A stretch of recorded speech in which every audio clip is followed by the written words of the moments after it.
አሰላሙ አለይኩም ወራህመቱላሂ ወበረካቱ። ሰላም ውድና የተከበራችሁ ቤተሰብ እንዴት አደራችሁ? እንዴት ዋላችሁ? እኔ ጋር ሁሉ ሰላም አልሐምዱሊላህ። ከበደን እኮ የምናየው ሁሉ ውዶችዬ። ምን ይሻላል ምን ይሻላል የምትለው ማናት? ባለፈውም ሀይሚና ብሩኬ ብለውት ነበረ። አሁን እነሱ ላይ እኛን አሁን ማለት ያለብን ማለት ነውና እኔ እንጃ ነው የምላችሁ ውዶችዬ። ሀይሚዬና ብሩኬ የምሬ ነው መለስ ብዬ ያለውን ነገሮች ሳይ ያሳለፉትን ነገሮች ምናምን እንደዚህ ያለ አይደለ ያለፉትን በቃ ደሳስ የሚሉ ነገሮች ሳይ እንደ ምን ነክቷቸው ነው ላለሁኝ አንዳንዴ ማለት ነው። በቃ በጣም ጥያቄ እየፈጠረብኝ ነው አሁን ላይ ያሉበት ሁኔታ ምን ነክቷቸው ነው። እነዚህ ልጆችማ በሰላማቸው አይደለም እያልኩ እያሰብኩ ነው ማለት ነውና ከዛ በተጨማሪ ያው በዙሪያቸው ያሉትንማ ተዋቸው በቃ ከማስማማት ይልቅ እርስ በርስ ማቀጣጠል ምናምን እንጂ ምንም አንድ በቃ ከዚህ ግባ የሚባል ጥሩ ነገር የሚመክር ወይም ደግሞ እነሱን ወደ አንድ ለማምጣት የሚሞክር ሰው እኔ እንጃ እስካሁን ድረስ አላየሁም። ሁሉም ካሜራ ደቅ ነው እዚህ ጋር የሚለፈልፉት ነገር ምንም በቃ ሰውን የሚያስማማ ነገር አይደለም፣ እነሱን የሚያስማማ ነገር ነው ብዬ አላስብም ማለት ነውና ፈጣሪ ሁሉን ነገር ያስተካክልላቸው። እኔ እኮ በጣም በቃ አለ አይደለ ሀይሚዬ ስማርት ነች፣ አስተዋይ ነች፣ ብዙ ነገሮችን ታውቃለች። በዚህ ልክ እንዴት የሚለው ጥያቄ ይሆንብኛል። ብሩኬም ደግሞ ምርጥ ልጅ አስተዋይ ልጅ ነው እና ከዚህ ነገር ውስጥ እንዴት ሊገቡ ቻሉ የሚለው ነገር ሁልጊዜም ጥያቄ ይሆንብኛል። የሁላችንም ጥያቄ ነው ይሄ ነገር ማለት ነው። ማንም ሰው አልጠበቃቸውም። ሀይሚና ብሩኬም በዚህ መንገድ እናገኛቸዋለን ብሎ የጠበቀ የለም። ግን ደግሞ አለ አይደለ ምን ነክቷቸው ነው የሚለው ነገር በቃ ብዙ ጊዜ ጥያቄ ይፈጥራል ማለት ነው። እና ብቻ ሁሉን ነገር ያስተካክልላቸው። ሁሉን ነገር በቃ ሰላም የሚሆንበት ጊዜ የሚመጣ ያደርገው። ይመጣልም ደግሞ እኮ ግን በቃ አሁን ላይ ያለው ነገር እኔ እንጃ በጣም የሚያስጠላ የሚደብር ነገር ነውና ሰው እኮ ነገር ሲደጋገም ይሰለቻል እኮ አይደለ። አሁን እነዚህ ልጆች 3 ወር ሊሆናቸው ነው ሆኗቸዋልም መሰለኝ ያለው አለም ብቻ እንደዛ ነው። ረጅም ጊዜ ነው እንግዲህ እና ከዛን ጀምሮ ብዙ መስዋዕትነት እየተከፋፈሉ ሀይሚዬ ብሩኬን ላለማጣት ምናምን የከፈለችው እንትን ነበረ። ብሩኬም ሀይሚዬን ላለማጣት የከፈለው ዋጋ አለ ምናምን እንደዛ እየተከፋፈሉ ምናምን ፍቅራቸውን ለማቆየት ብለው ብዙ ለፍተው እዚህ ደርሰው ከዛ ደግሞ አሁን ሶስተኛ ወገን ገብቶ ደግሞ በጠበጣቸውና አሁንም ያንን ነገር ለማስተካከል ሲጣጣሩ በሁለታቸውም አለመግባባት እየተፈጠረ ነገሩ እየረዘመ ሲሄድ ጭራሽ ደግሞ ይባስ ብሎ ቤተሰብ ገብቶበት አረፈ። ቤተሰብ ሲገባበት ደግሞ ነገሩ ይበልጥ ተንትን አለ ማለት ነው አይደለ? ስለዚህ እንደዚህ ሁነው እስከዛሬ ድረስ በቃ የሆነ እንደዚህ የተጨቃጨቁ እዚህ ጋር ደርሰው በቃ አለ አይደለ የሆነ እኮ አረ በቃ ይባላል እኮ አንዳንዴ አይደለ ይሰለቻል በቃ ሁሉ ነገርና እስኪ ወደ ራሳችን እንመለስና ነገሮችን እናስተካክልም የሚባልበት ነገር ይፈጠራል በቃ። ምክንያቱም ሁልጊዜ እንደዚህ እስከመቼ ምናምን የሚለው ነገር ለምን በቃ አላሰቡትም እላለሁ አንዳንድ ጊዜና እንዴት አይሰለቻቸውም እላለሁ። እኛ ራሱ ተመልካቾቹ ሰልችቶናል በቃ እንኳን አይደለም እነሱ እየተገናኙ እነሱ እንደዚህ ኝኝኝኝ ሁሉ ጊዜ ማለት ነው። እና በቃ መለያየትም ካለ ሰላም የሚወርድበትም ነገር ካለ በካሜራ ጀርባ ካሜራ ሁሉ እየጎተቱ ሳይሆን ሁሉ ጊዜ ካሜራ እየደቀኑ ምናምን ሳይሆን በቃ ከካሜራ ጀርባ ያለውን ነገር ፍትት አድርገው አለ አይደለ በቃ። ግን ድራማ ነው እንድንል የሚያስብልን ነገር ይሄ ነው። ሁሉ ጊዜ ካሜራ እየተደቀነ መቶ ሌላ ነገር ማውራት፣ ሁሉ ጊዜ ካሜራ እየተደቀነ እንደዚህ ነው ማለት ፌር አይደለም እኮ ይሄ የምሬን ነው። ምክንያቱም ምን ያተርፋሉ? ምንም የሚያተርፉት ነገር የለም። እኔ ምንም እንኳ በቃ የፈለገ የሚዲያ ሰው ልሁን ችግር እኔ ላይ በቃ አለ አይደለ ሳላስበው ድራማ እየሰራንም በመሀል እኮ የሰው ልጅ ችግር ይፈጠርበታል፣ አለመግባባት ይፈጠራል አይደለ? ያ ነገር ምናልባት እየተባባሰ ምናምን የሆነ እንኳን ትንሽ ችግር ኑሮባቸው ከሆነ ያን ነገር የምፈታው ከካሜራ ጀርባ እንጂ ሁሌ ካሜራ ደቅኝ ምናምን እኛ አልልም። በቃ ይሄ ፐርሰናሌ ነው።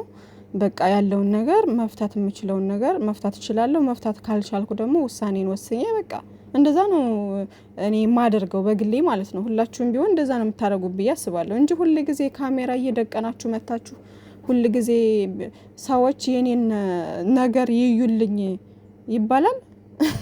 እነሱ እኮ ቢዝነስ ነው የሚሰሩት፣ ከኦዲየንስ ነው እየወሰዱ የሚሰሩት ምናምን የሚባል ነገር አለ። አይ ኖ አዎ ከኦዲየንስ ነው ግማሹን እየወሰዱ የሚሰሩት ማለት ነው። ግን ደግሞ እስከ መቼ ነው?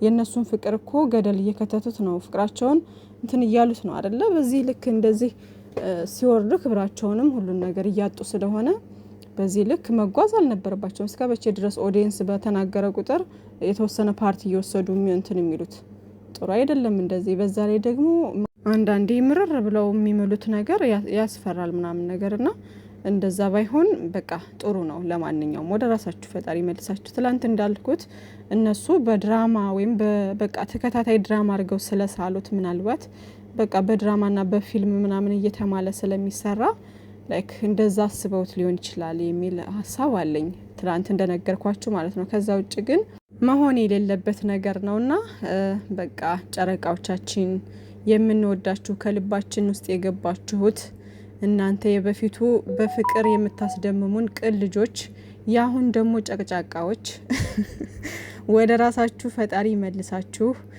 ከዛ ውጭ ግን መለያየትን የምትመርጡ ከሆነ መለያየት የምትፈልጉ ከሆነ በዚህ መንገድ ባትቀጥሉ ነው የሚሻላችሁ። ምክንያቱም ካሁኑ እንደዚህ የሆናችሁ ተጋብታችሁ ስትኖሩ በምን አይነት ሁኔታ በአንድ እግሩ ነው የሚቆመው ያ ቤት ማለት ነው፣ በአንድ እግሩ። ስለዚህ ምትለያዩ ከሆነ በቃ እንደዚህ አክብሮ ለዚህ በቃ እንደዚህ ብዙ ነገር ለእናንተ ዋጋ የከፈለውን ኦዲየንሶቻችሁን ቤተሰቦቻችሁን አክብራችሁ በስነ ስርዓት መታችሁ በሰከነ በተረጋጋ መንፈስ ለእኛም ቁርጣችንን አሳውቃችሁን ከዛ በኋላ የራሳችሁን ህይወት ብትኖሩ መልካም ነው። ከዛ እኛም እንከተላችኋለን ሁለታችሁንም ምናምን። ብቻ ሰላማችሁ ይብዛ በያላችሁበት። ግን ይሄን ስል የምሬን ነው፣ በጣም እየከፋኝ ነው እንደዚህ የምለውና ግን በቃ ሁሉ ነገር ይሄ ነገር ድራማ ሆኖ አሁንም ሁሉ ነገር ረስታችሁት በቃ ይሄን ነገር ይሄ እንደዚህ እዚህ ጋር ድረስ እንደዚህ የተደራረግ ነው ይሄን ነገር ለማስተማር ነበረ ድራማ ነው ምናምን ብላችሁ ብትናገሩም ባትናገሩም ግን ወደ ሰላማችሁ ተመልሳችሁ በሚያምር ነገር ደግሞ መታችሁ ብትክሱና በጣም ደስ ይላል። ደስ ብሎ እንቀበላችኋለን። ከዛ ውጭ ግን ባላችሁበት ሰላማችሁ ይብዛ። ሌላው ስለ ትላንቱ ነገር የምናገረው ነገር እዚህ ጋር ገስት ላይ ተሰቅላችሁ አሁን ዩዘር እኔ ስማችሁን እየጠራሁ ነው ዛሬ የምናገረውና የዛ ግሩፕ ያው ሁልጊዜ ዩዘር በተለይ ማንም ሰው ጀጅ እንዳደርጋት አትፈልግም ምናምን የራሷን ሀሳብ ብቻ ነው የምታራምደው ምናምን። ለምን እንደዚህ ሁለቱንም ባንድ ያለው ትላለች፣ ሁለቱም ልጆቼ ናቸው ትላለች። ግን ሁልጊዜ ባንድ ሳይድ ብቻ ነው እንትን የምትለው ስትናገር መሰማት እና ከዛ ውስጥ ያሉት በሙሉ እንደውም ትናንት ገኒ የምትባለው አልመጣችም መሰለኝ፣ የለችም። እንደ ቁራ ስትጮ ነበር የኖረችው እሷም እና ትላንት ምን ሲሉ ሰማሁ መሰላችሁ? ቅመሜ እንደዛ ያደረገችው የሱን ስም ለማጥራት ብላ ነው። እሱ ግን እንደዛ አድርጎ አመናጭቆ ከቤት አስወጣት። እንዴት እንደዛ ይደረጋል? እንዴት ለሴት ልጅ ክብር የለውም? እሱ በወሬ ብቻ ነው ወይ እናቴን አከብራለሁ የሚለው ሴትን አከብራለሁ የሚለው በወሬ ብቻ ነው ወይ ምናምን እያሉ ሲያወሩ ነበር ምናምን ማለት ነው። እና ብዙ ጊዜ ያው ለሴት ልጅ ስላላችሁ ክብርና ሪስፔክት ሳላደንቅ አላልፍም። ግን ደግሞ አንዳንዴ ሴት ልጅ ስትሳሳት ደግሞ መምከር፣ ወደ መስመር እንድትገባ ማድረግ ምናምን ይሄ ትልቅነት ነው እንጂ ምንም ይሄ ሴት ልጅ ስታጠፋ ማጨብጨብ ምን ስትልም ማጨብጨብ አይደለም። ገባችሁ? ሁለቱንም ልጆቼ ናቸው ብላችሁ የምታስቡ ከሆነ ሁለቱንም መምከር፣ ሁለቱንም ወደ ጥሩ ነገር ማምጣት ምናምን ትችሉ ነበር። ግን እነሱ ሲጀመር ምክር ምንም አያስፈልግንም፣ ምክር ያለ 5 ሳንቲም እኔ ምንም አይሰራልኝም ተብሏቸዋል። እንግዲህ እና እዛ ጋር የእናንተ ጩኸት እስከዛሬ ድረስ ምንም ቢዝነስ ሰሩባችሁ እንጂ ምንም የተለየ ነገር እነሱ ላይ ያመጣው ነገር የለም። ጭራሽ ባሰባቸው በሶባቸው አጨለሉን እንጂ ምንም የተለየ ነገር የለውም። እና ብትመክሩ ምን ብትሉ ያው ግን እንደ ምክር ካሰባችሁ ሁለቱንም ነው እዚህ ጋር እያጠፉ ያሉት ሁለቱም ነው እንጂ አንዳቸው ብቻ አይደሉም። እስኪ አንቺ ባል በጥፊ እንደዛ ባላደረገው ነገር መተሹ ቁሞ ያይሽ እንደሆነ ያንቺ ቦይፍሬንድ ወይም ደግሞ ፍቅረኛ ወንድምሽ ተመታው ብሎ ሲናገርሽ ከዛ ደግሞ አንቺ ሂደሽ አይ አንተ ነህ የመታው ምናምን ብለሽ ስትናገሩ እኔ አይደለሁም ብሎ ከተናገረሽ አንቺ ሳታምኒው ቀርተሽ እሱን እንደዛ በጥፊ ከመታሹ ቁሞ ነው የሚያይሽ? ኦ ጎሽ ምናምን ብሎ ነው ዝም ብሎ የሚያይሽ?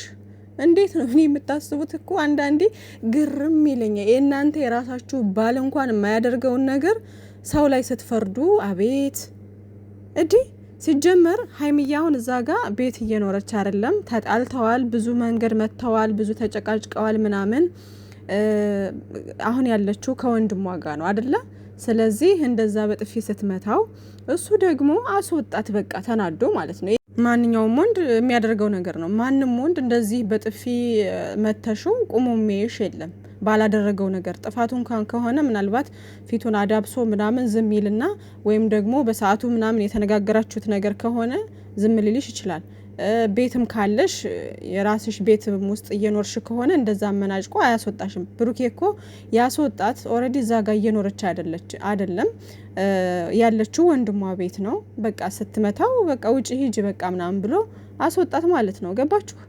ስለዚህ ምንድን ነው አሁን እዚህ ጋር የእሱን ስም ለማጥራት ነው ምናምን የሚባል ነገር የለም። እንደዚህ ምንድን ነው የእሱን ስም በእንደዚህ አይነት መንገድ የሚጠራው? ሀይሚዬም ጥፋተኛ ናት፣ ብሩኬም ጥፋተኛ ነው። አለቀ በቃ። ብሩኬም ቢያንስ እንደው የተወሰነ ተረጋግቶ ነገሮችን እንትን ቢል ጥሩ ነበረ። ግን ደግሞ ልጁ ተናደደ እንደዛ በጥፊ ስትመታው ማለት ነው በቃ። ስለዚህ ሁለቱም እያጠፉ ነው ያሉት። ሁለቱም መረጋጋት ከብዷቸዋል። ሁለቱንም መቆጣት መቻል አለባችሁ እንጂ በእናንተ ላይ እንትን ብሎ እንደዛ አድርጋችሁ ማንም ወንድ የማይታገሳችሁን እዚህ ጋር መታችሁ ለሴት ክብር እንዴ!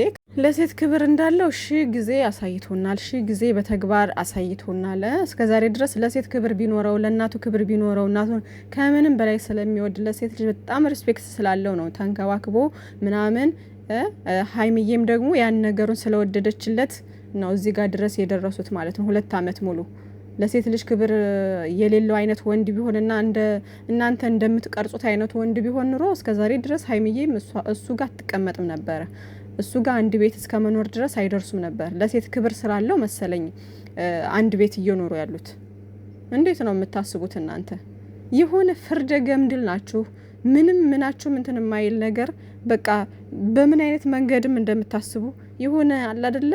መጀመሪያ ማለት ነው እናንተ በቃ እስኪ እንደው ለህሊናችሁ እንኳን ስትሉ ትክክለኛ ነገር ለመፍረድ ሞክሩ። ሀይሚዬ ስትሳሳት አይ ኖ ተሳስተሻል፣ እንደዚህ ነው። ብሩኬ ሲሳሳት ኖ እንደዚህ እንትን አትበል ተሳስተሃል መባል አለበት። ገባችሁ? አንድ ሰው ወደ ገደል እየሄደ ጎበዝ ምናምን ካላችሁት እዛ ገደል ውስጥ ይገባል እንጂ እናንተ እዛ ገደል ውስጥ ከገባ በኋላ እንኳን እናንተ አታወጡትም። ስለዚህ ሰው ወደ ተሳሳተ መንገድ ሲሄድ መምከርና ወይም ደግሞ በጥሩ ነገር መመለስ መቻል አለባችሁ እንጂ አንዱን ጻድቅ አንዱን መጥፎ እያደረጋችሁ እስከ መቼ? ይሄ ልጅ እኮ አንድ ቀን ለሁለታቸው የሚሆን የሚበጅ ነገር፣ አንድ ቀን እነሱን አንድ የሚያደርግ ነገር ስትናገሩ ሰምቻችሁ አላቅም። እናንተ እዚህ ጋር ስትጮሁ ትውላላችሁ ምናምን፣ ከዛ እነሱ ደግሞ ቢዝነሳቸውን ይሰራሉ። ከዚህ ከእናንተም ሀሳብ የተወሰነ ወስደው ምናምን ይሰሩበታል ማለት ነው። ጎበዝ ናቸው። ወደ ዶላር ይቀይሩታል። የእናንተን ወሬ ወደ ዶላር እነሱ ይቀይሩታል ማለት ነውና እንደዛ ነው ነገሩ ጭዌው ማለት ነውና፣ ለማንኛውም እናንተ ሚዛናዊ ለመሆን እንደው ብትሞክሩ ለህሊናችሁ እንኳን ስትሉ ጥሩ ነው። ሀይሚዬም ተሳስታለች። እንደዛ ማድረግ አልነበረባትም። የተናገረችውም ነገር መግቢያ ላይ መጥፎ ነው፣ ጥሩ ነገር አይደለም። አብሮ እንደበላ አብሮ እንደጠጣ ሰው እንደዛ መባል የለበትም። ከዛ ደግሞ ብሩኬም ደግሞ እንደዛ በጥፊ ስትመታው አስወጣት ማለት ነው። ከዛ በተጨማሪ የተናገረውም ነገር ብሩኬ ጥሩ አይደለም፣ ህይወትሽን አመሰቃቅሏል ከዚህ በኋላ ምናምን ያለው ነገርም ልክ አይደለም። እንደዛ መባልም የለበትም። ማስወጣቱ ግን እኔ እንደ ጥፋት አላየውም። ምክንያቱም ተናዷል። ወንድ ልጅ ነው። በጥፊ ስትመታው እንደዛ ማንኛውም ወንድ የሚያደርገው ነው። ገባችሁ? የእናንተ ባል ወይም ፍቅረኛ ድንጋይ ነው እንዴ እንደዛ ስታደርጉት ዝም ብሎ የሚያያችሁ? የፈለገ የሚያከብርሽ ወንድ ቢሆን ትዕግስት ልክ አለው እና ስታከብሩ ነው የሚያከብርሽ። ሴትም ልጅ ደግሞ ወንድ ልጅ ሲያከብራት ነው የምታከብሩ አይደለ? መከባበር ከሌለ ምንም ነገር የለም። እምነት ከሌለ ፍቅር የለም። አለቀ በቃ። ስታከብሩ ያከብርሻል፣ ሲያከብራት ታከብረዋለች። ትላንትና ደግሞ ሀይሚዬ ነች ካሜራ ይዛ ሄደችው። እሷ መረጋጋት ነበረባት፣ እንደዛ ማድረግ አልነበረባትም። ካደረገችው በኋላ ደግሞ ብሩክ የተናገራቸው ቃላቶች መጥፎ ነበሩ፣ ግን ደግሞ ተናዶ ማስወጣቱ ደግሞ አይፈረድበትም። ምክንያቱም በጥፊ መተዋለቻ። ገባችሁ? በቃ ሁለቱም ጥፋት አለባቸው።